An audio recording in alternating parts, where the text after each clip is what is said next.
우리를 만드신 분입니다. 하나님이 여러분을 가장 잘 이해하시고 여러분의 아픔도 여러분의 슬픔도 하나님이 가장 많이 알고 계십니다. 우리 그분을 찬양할까요?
제가 제일 힘들 때 불렀던 찬양이에요. 제가 마음이 목사님도 힘들 때가 있잖아요. 제일 힘들 때 늘 힘이 되는 그런 찬양이에요. 예. 너무 힘들다, 삶이 버겁다 할 때 불렀던 찬양인데 이 찬양 부를 때 여러분에게도 큰 위로가 될 겁니다. 같이 찬양할까요?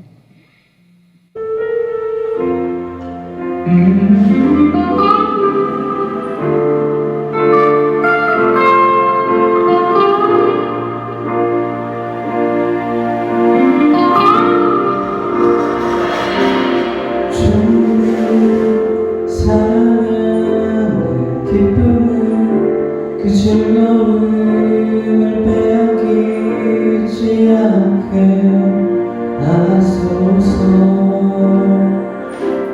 주님을 사랑하는 기쁨을 그 즐거움을 빼앗기지 않게 하소서. 예수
오늘은 흔들리며 피는 꽃, 흔들리며 피는 꽃이라는 제목으로 하나님의 말씀 증가하도록 하겠습니다.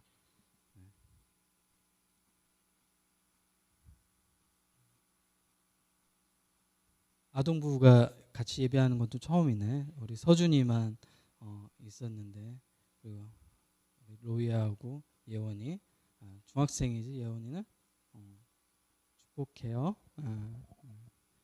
예원이 상 가운데 하나님의 은혜와 평강이 함께합니다. 전문 MC 김재동 씨가 전국을 다 돌아다니면서 많은 사투리를 이제 들었어요. 그래서 너를 사랑한다는 표현의 사투리가 있어요. 너를 사랑한다는 사투리. 근데 가장 인상 깊게 남은 지역의 사투리가 있대요. 너를 사랑해. 어디일까요? 예? 어디일까요? 예? 전라도 버전이에요. 예. 어떤 내용인지 알아요? 예. 너요. 너를 사랑해 표현. 네. 너요. 너요. 당신이라고. 옆 사람이 이렇게 고백할까요? 너요. 오늘 보면 하박국 선지자는 익숙한 인물이죠. 네. 왜냐하면 우리가 어린 시절, 목사님도 어렸을 때 교회 학교에서 많이 불렀던 찬양에 대한 내용이에요. 네. 여러분도 한 번쯤 들어봤을까요? 무화과 나뭇잎이 마르고. 그리고 이 찬양이 나오면 모두 신나서 뛰면서 찬양했어요. 너무 재밌어가지고 빠르게 찬양하고 막 신나가지고. 네. 그리고 가장 빠른 곡, 최애곡, 무화과 나뭇잎이 마르고. 아마 제 세대는 그럴 거예요. 하지만 우리가 빠른 템포로 부른 찬양하고 달리 원곡자 하박국은 이 노래를, 하박국의 노래예요. 지금 이게 전체가 하박국이 매우 슬프게 불렀어요. 하박국 3장 1절에 보면 시기 오롯에 맞춘 선진자 하박국의 기도라, 노래라 이런 뜻이에요. 시기 오롯은 우리로 얘기하면 발라드예요. 장르가. 그러면 어떻게 불러야 되면 무화과 나문 이렇게 슬프게 불러야 쓰는 거예요. 우리 막 박수 치면서 불렀거든요. 되게 슬픈 배경을 가지고 있어요. 지금 하박국이 답답한 심정에서 노래하고 있는 거예요. 하나님의 말씀을 노래로 우리에게 들려주고 있는 거예요. 오늘 이해가 되셨죠? 네. 오늘 본문 하박국서는 하나님과 하박국 선지자의 간담회를 기록한 성경이에요. 하나님이 묻고 하박국이 묻고 하나님이 답변하는 형식으로 이루어졌어요.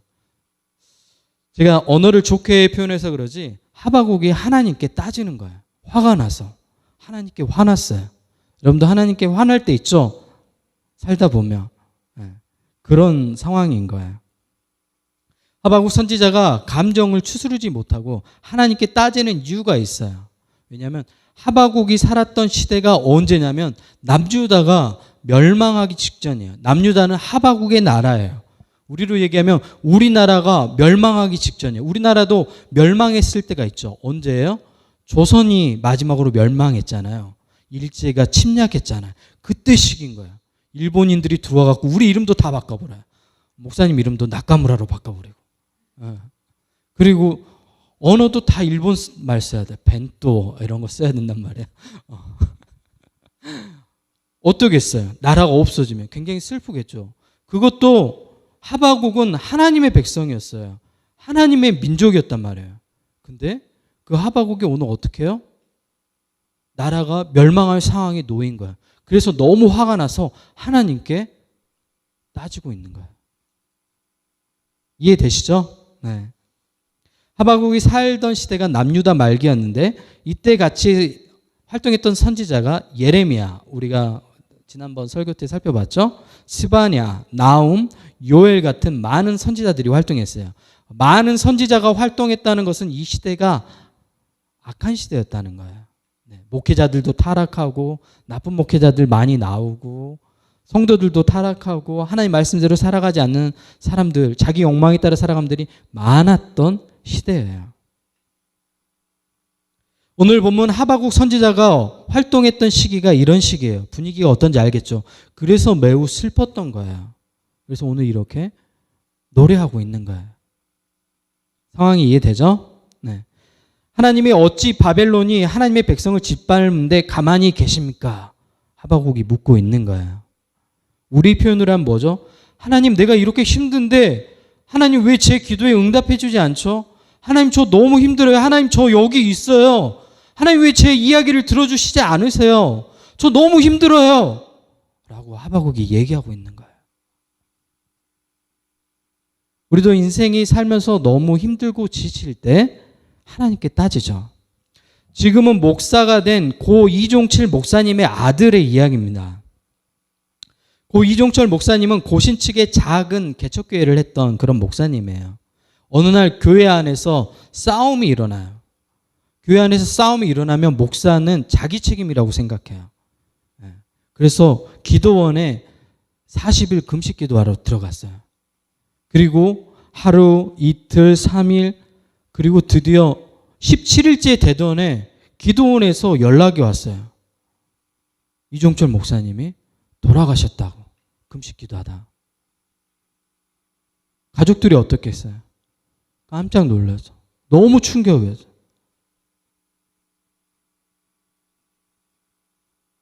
이종철 목사님에게는 사모님과 5남매 자녀들이 있었어요. 이 중 막내가 10대였는데 어떻겠어요? 이해될 것 같아요? 화나죠.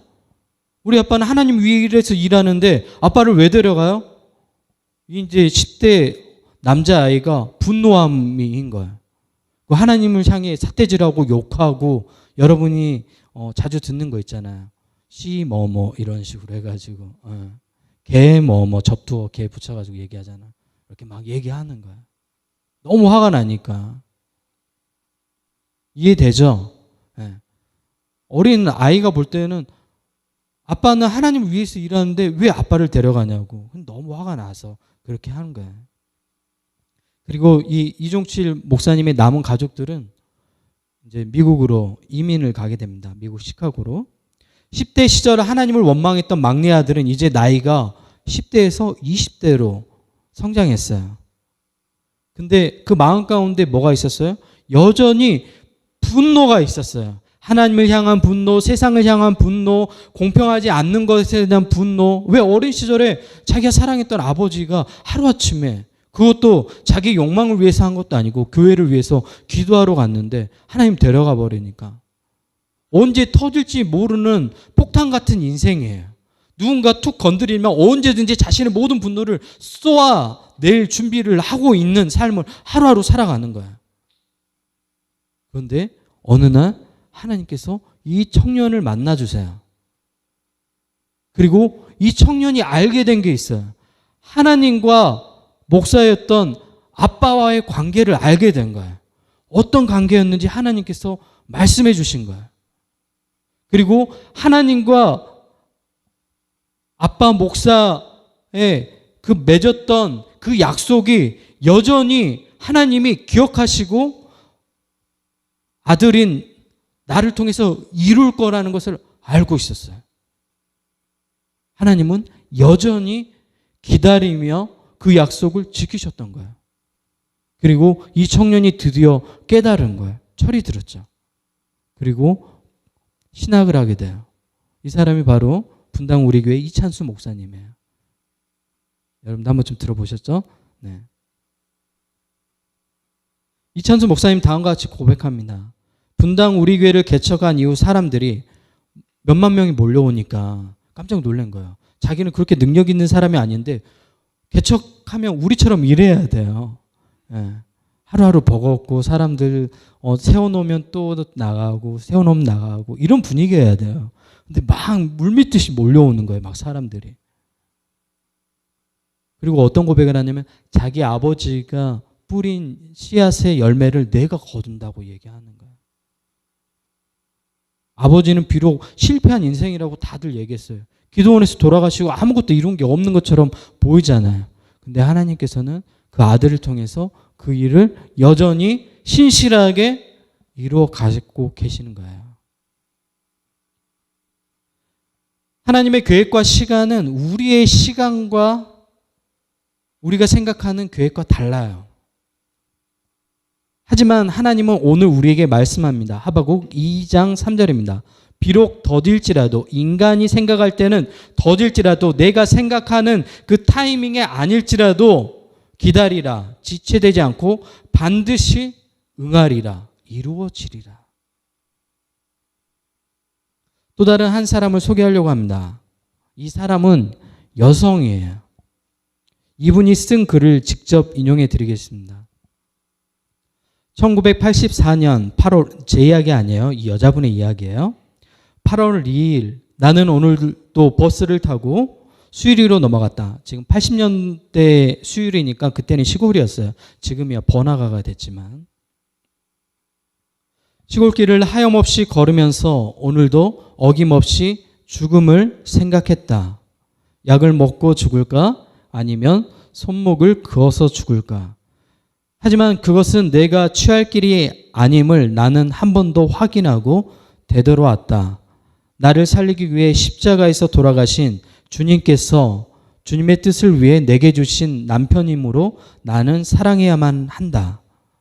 나는 할 수 없지만 주님께서 사랑하라 명령하심으로 나는 사랑해야만 한다. 주님 도와주세요. 나의 약함을 주님께서 잘 아시잖아요.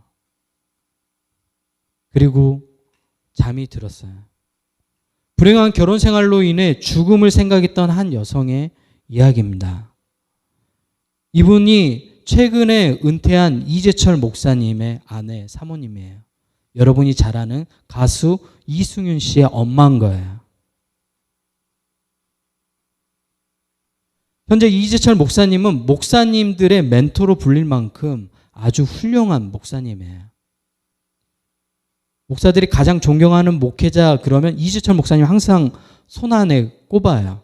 그랬던 이재철 목사님도 이렇게 흔들리며 인생을 살아갈 때가 있었습니다. 사모님의 오랜 기도가 이루어졌습니다. 그날 밤이에요. 똑같은 날 그 일기를 쓰고 잠들었던 밤이에요. 기도하고. 이재철 목사님 밤늦게, 그때는 이제 목사가 아니었죠. 36 되던 해요. 8월 2일 새벽 2시였어요. 밤늦게 안주와 술을 먹고 귀가를 한 거예요. 자신을 기다리다 잠든 아내의 얼굴 밑에 깔린 여기저기 눈물로 얼룩진 노트를 우연히 발견하고 읽게 됩니다. 그 내용이 방금 전에 제가 읽어드렸던 내용이에요. 글을 읽는 순간 그는 아내가 불쌍해서 울고 자신의 14살 때 아버지를 여의고 6남매를 혼자 길러주신 어머니가 불쌍해서 울었습니다. 왜냐하면 어머니하고 아내가 이재철 목사님 그때 당시에 이재철 목사님을 위해서 계속 기도하고 있었어요. 신앙을 바르게 가졌으면 좋겠다 해서. 울면서 주님의 이름을 불렀다. 이전처럼 자신의 욕망을 채우기 위함이 아니라 처참하고 참담한 자신의 실상을 알았기에 저 자신에게는 더 이상 소망이 없기에 남은 것이라고는 절망밖에 없기에 그는 낮고 낮은 마음으로 주님의 이름을 불렀다. 그 순간 누군가 등 뒤에서 자신을 포근하게 감싸 안아주심을 느꼈다. 아내인가 뒤돌아봤으나 아무도 없었다. 그리고 다시 눈을 감고 기도했는데 재차 포근히 안아주는 것이다. 그 포근함을 첫 번째보다 더 강렬했다. 뒤를 돌아봤으나 아무도 없었다. 세 번째로 눈을 감았을 때 자신의 마음속 깊은 곳에 세미한 음성이 울리기 시작했다. 나의 사랑하는 재철아, 내가 너를 한 번도 버린 적이 없단다. 그는 깜짝 놀랐고 그 음성은 계속되었다.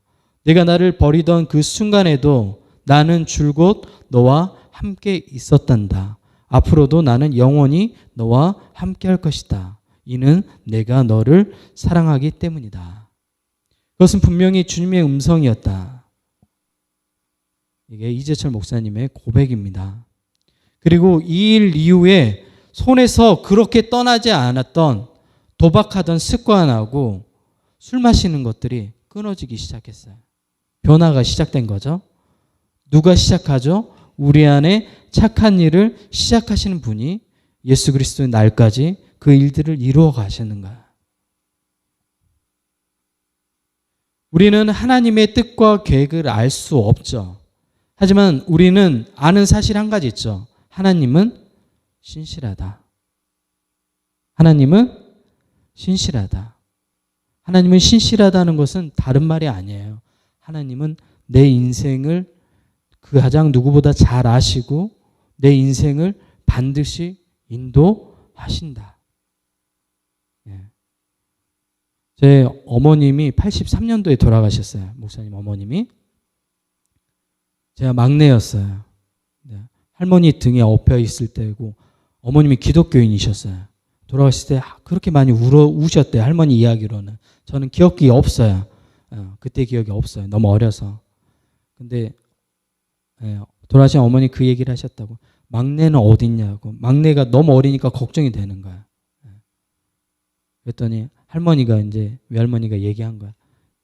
등 뒤에 엎여 있다고 걱정하지 말라고. 내가 잘 키울 테니까 걱정하지 말라고. 엄마 눈에는 굉장히 불안했을 거예요. 이 아이가 어떻게 커갈지. 실제로 어머니 돌아가시고 나서 제가 맡겨지는 곳은 시골 할머니 댁인데 할아버지가 월남전 창점용사였어요. 그러면 어떤 사람이겠어요? 전쟁 트라우마를 가지고 가정 안으로 들어온 사람이에요. 그리고 알코올 중독이 있었어요. 술 마시고 그러면 괴물로 변하는 사람이었어요. 그래서 초등학교 때 학교 갔다 오면 책을 다 태워버렸어. 책이 없었어. 공부할 수가 없어. 할렐루야. 놀았지. 공부할 수 책이 없잖아. 다 태워버려.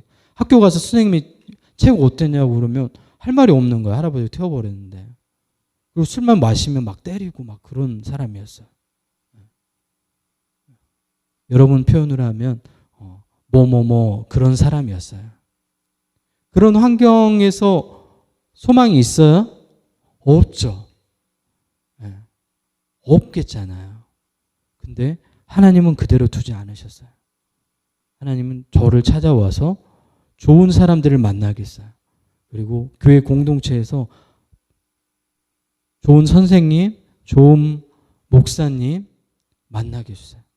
그분들이 저를 정말 하나님이 사랑하실 만큼 좋은 사람이라고 늘 얘기해 주셨어요. 그리고 알았죠. 하나님은 신실하다. 우리가 지금 생각하는 어려움 때문에 그걸 못 바라보면 하나님께서 이루실 그 일들을 기대하지 못하는 거야. 제가 그때 포기해버렸다고 하면 지금의 시간들이 없겠죠. 여러분도 마찬가지예요. 바울 사도가 하나님의 이 말씀, 하바국의 말씀을 듣고 다음과 같이 로마서 1장 17절에 더 설명을 합니다. 복음에는 하나님의 의가 나타나서 믿음으로 믿음에 이르게 하나니 기록된 바 오직 의인은 믿음으로 말미암아 살리라. 의인은 믿음으로 말미암아 산다는 것은, 이 믿음은 뭐냐면 하나님께서 내 인생 가운데 가장 신실하신 분이라는 것을 신뢰하는 거야. 하나님은 지금 어려움이 있지만 내 삶 가운데 반드시 가장 선한 길로 인도할 거라는 것을 믿는 거예요. 다 잃어버렸다고 생각하는 그 순간, 다 포기하고 싶은 그 순간 나에게 찾아와서 내 손을 일으켜 주실 거예요. 사람들을 통해서 회복시켜 주실 거예요. 나는 다시 일어설 거예요. 여러분 다시 일어설 수 있게 될 거예요. 하나님께서 그 일을 반드시 이루실 거예요. 왜? 하나님은 신실하신 분이에요. 하나님은 세상 그 누구보다 여러분을 사랑하세요. 오늘 설교 제목이 흔들리며 피는 꽃이죠. 이 시는 제가 좋아하는 도종환 시인의 시입니다. 그 흔들리며 피는 꽃을 읽어드리겠습니다.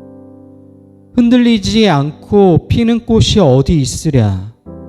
이 세상 그 어떤 아름다운 꽃들도 다 흔들리며 피었나니, 흔들리면서 줄기를 곧게 세웠나니, 흔들리지 않고 가는 사랑 어디 있으랴.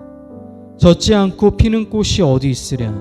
이 세상 그 어떤 빛나는 꽃들도 다 젖으며 피었나니, 바람과 비에 젖으며 꽃잎 따뜻하게 피었나니, 젖지 않고 가는 삶이 어디 있으랴. 모든 인생이 어려움 가운데 흔들린다고 이야기하고 있는 거예요. 그러나 우리는 꽃을 피울 거예요. 왜냐하면 하나님이 여러분의 삶을, 예원이의 삶을 꽉 붙들고 있어요. 예원이는 굉장히 멋진 남자를 만날 거예요. 박서준 같은 남자. 그리고 사랑도 하게 되고. 기도할게 목사님. 그리고 멋진 배우가 될 것 같아. 한국에서 가장 연기 잘하는, 가장은 안 되지. 예은이 언니 있으니까. 예은이 언니가 1번, 예원이가 2번. 상 받을 때도 딱 같이 둘이 올라가면 딱 좋겠다. 여우 주연상 이런 거 있잖아. 지금은 어려운 상황이 있지만 좌절하지 마십시오. 우리 하나님은 신실하시고 여러분이 걷는 믿음의 여정에서 지금은 그냥 단순히 실현의 과정이에요. 신실하신 하나님의 계획은 시간 안에서 모든 것이 아름답게 변하는 거예요. 우리에게 필요한 것은 단 하나죠. 여러분에게 필요한 건 단 하나예요. 뭐예요? 하나님을 신뢰하는 것. 하나님이 반드시 우리 삶을 찾아와서 회복시킨다는 것. 목사님이 증인이잖아요. 이상한 사람이 됐어야죠. 아니죠? 여러분 가운데도 그런 일들이 동일하게 일어날 겁니다. 우리 같이 기도할까요?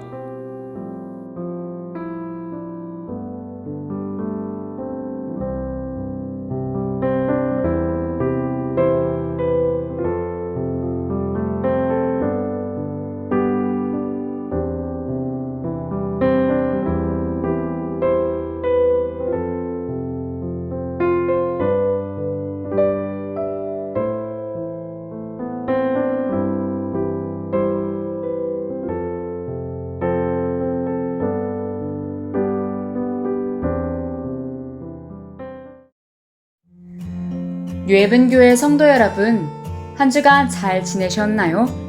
8월 14일 오순절 후 10번째 교회 소식입니다.